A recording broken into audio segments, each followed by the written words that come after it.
kutsus mind kabinetti, tööraamatu viskas lauale, lahutas töötu olemine.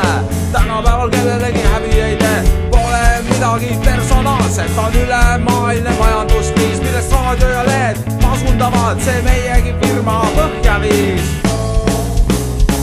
Oma üllatuseks avastasin, et raamatukogud on olemas. Nüüd tegelen tervise spordiga, käin iga päev jooksmas ja suusatamas ja Facebookis avasin konto. Mul on juba 500 sõpra, sõimas riiki ja valitsust, kuni rahusteid vaja on võtta. Milleline töötu elu, milleline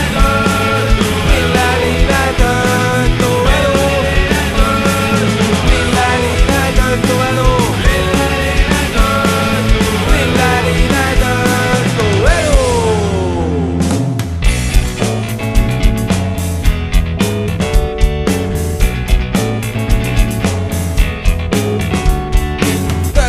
Ennast arvele võtsin, und ei saanud kogu öö, sest ametnikud kirjaga teatasid, mulle leitud on ajutine töö.